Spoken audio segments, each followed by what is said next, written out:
या ठिकाणी उपस्थित अकोला जिल्ह्यातील सर्व माझ्या पदाधिकारी कार्यकर्ता भगिनी आणि बंधूंनो, रणधीर भाऊंनी मला 1-1.5 तास बोला असं सांगितलं।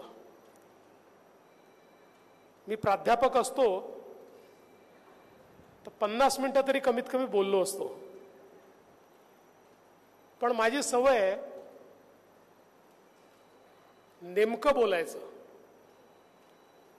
आवश्यक तेवढंच बोलायचं आणि ज्या गोष्टी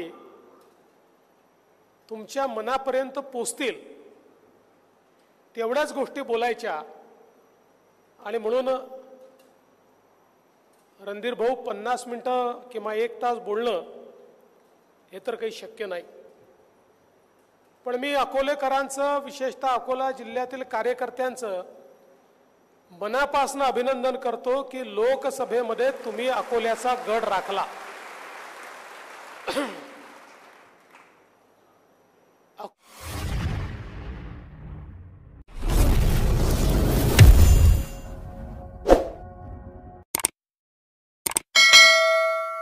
अकोल्याच्या संदर्भात अनेक लोक शंका व्यक्त करत होते, पण तुम्ही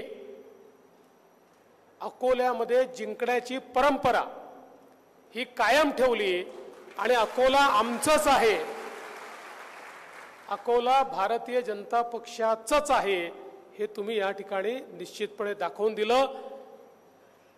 आणि संजूभाऊ धोत्रेंसारखा एक चांगला खासदार आपल्याला मिळाला आणि तीच परंपरा चालवण्याकरता आता अनुभव देखील एक युवा खासदार म्हणून या ठिकाणी निश्चितपणे काम करतील। आज आपण स्वर्गीय भाऊसाहेब फुंडकर सभागृहामध्ये आहोत। विदर्भामध्ये आणि महाराष्ट्रामध्ये भारतीय जनता पक्षाच्या वाटचालीत विकासात भारतीय जनता पक्ष 100% करण्यात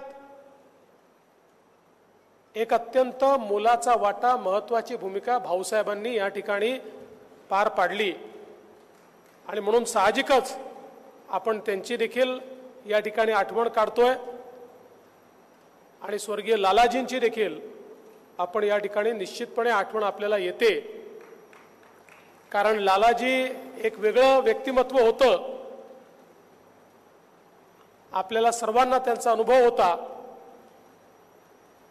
पण आता पुन्हा एकदा आपल्याला विधानसभेच्या निवडणुकीला सामोरं जायचं आहे। मी यापूर्वी देखील सांगितलं, लोकसभेची निवडणूक ही आपण महाविकास आघाडीच्या 3 पक्षांसोबत नाही लढलो। लोकसभेच्या निवडणुकीमध्ये एक चौथा पक्ष होता आणि त्या चौथ्या पक्षाचं नाव होतं फेक नरेटिव्ह। सकाळपासून रात्रीपर्यंत खोटं बोलायचं, खोटं पेरायचं, खोटं पचवायचं, अशा प्रकारचा एक फेक नरेटिव्ह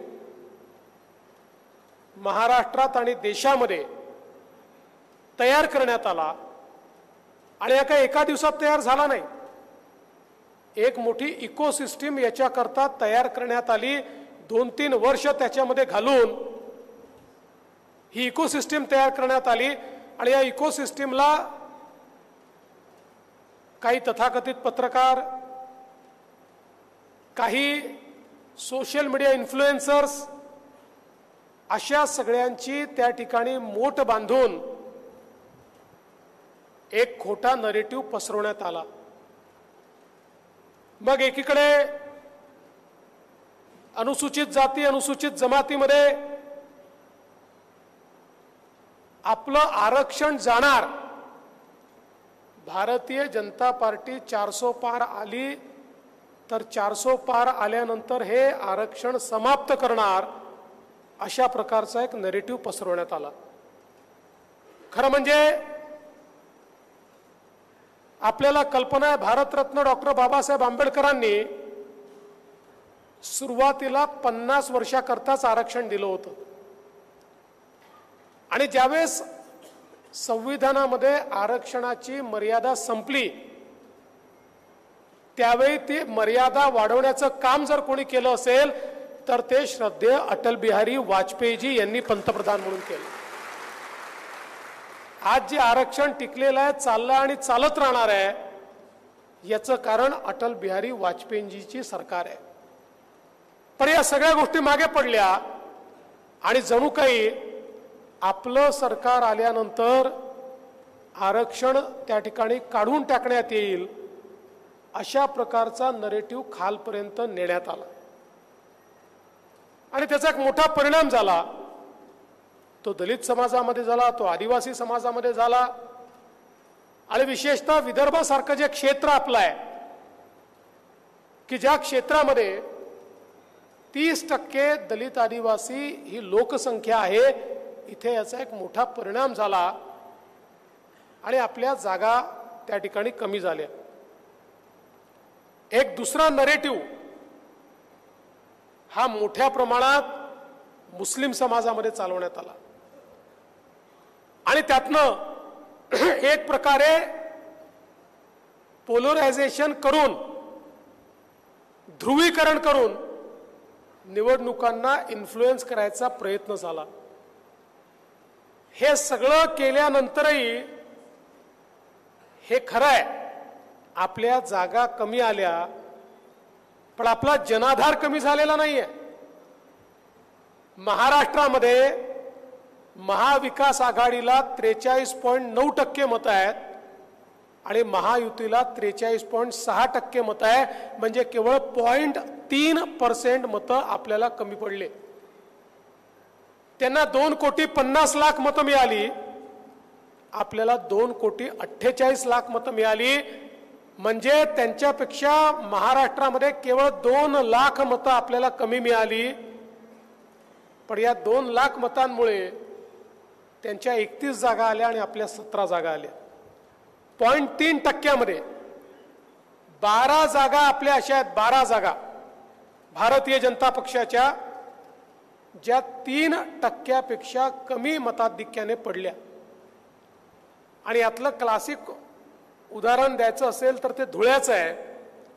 धुळ्यामध्ये 6 विधानसभेच्या मतदारसंघापैकी 5 मतदारसंघामध्ये आपल्याला 1,90,000चा लीड मिळाला आणि एकट्या मालेगाव मतदारसंघामध्ये त्यांना 1,94,000 मताचा लीड मिळाला आणि 4,000 मताने आपण केवळ सीट हारलो. 4,000 मतं, 6,000 मतं, 8,000 मतं, 16,000 मतं, 20,000 मतं, 18,000 मतं, अशा अतिशय नॅरो मार्जिननी आपण ही निवडणूक या ठिकाणी हारलो. फेक नरेटिव्हमुळे ही परिस्थिती आपल्याला पाहायला मिळाली. पण एक गोष्ट लक्षात ठेवा, जे खोटं असतं त्याचं वय छोटं असतं. हा जो फेक नरेटिव्ह या ठिकाणी तयार केला, आज हे लोकांच्या लक्षात येत आहे, दलित समाजामध्ये, आदिवासी समाजामध्ये लक्षात येत आहे की कुठेतरी आमची दिशाभूल झाली, आम्हाला मूर्ख बनवण्यात आलं, आम्ही त्याच्यामध्ये वाहून गेलो, हे आज त्यांच्या लक्षात येत आहे. आणि म्हणून 0.3% आपण या ठिकाणी जरी हारलो असलो तरी गेल्या 3 महिन्यामध्ये महाराष्ट्राचं वातावरण आपण बदललेलं आहे. एक लाडकी बहीण योजना आपण तयार केली तर 4-5% आपण पुढे चाललो गेलो. आता लाडक्या बहिणींचा प्रचंड त्रास महाविकास आघाडीला होतोय. ते रोज लाडक्या बहिणीवर बोलतायत. पहिले त्यांनी प्रयत्न करून पाहिला, कोर्टामध्ये गेले, हायकोर्टात गेले, ही योजना बंद करा. हायकोर्टाने ऐकलं नाही. हायकोर्टाने त्यांची पिटिशन फेटाळली. मग सांगितलं योजनेमध्ये पैसेच नाहीत, पुढच्या बजेटपर्यंतचे सगळे पैसे आपण ठेवल्यात, याचा दाखलाच आपण दिला, मग यांची थोबाडं बंद पडली. आता हे सांगतात 1500 रुपयांनी काय होतं? अरे बाबा, तुम्ही सोन्याचा चमचा तोंडामध्ये घेऊन जन्माला आले, पण या देशामध्ये, या राज्यामध्ये महिन्याला 1500 रुपयाचं महत्त्व काय आहे हे आमच्या गृहिणींना विचारा, तर त्यांना समजतं. महिन्याच्या शेवटी जेव्हा मेळ बसवावा लागतो त्यावेळी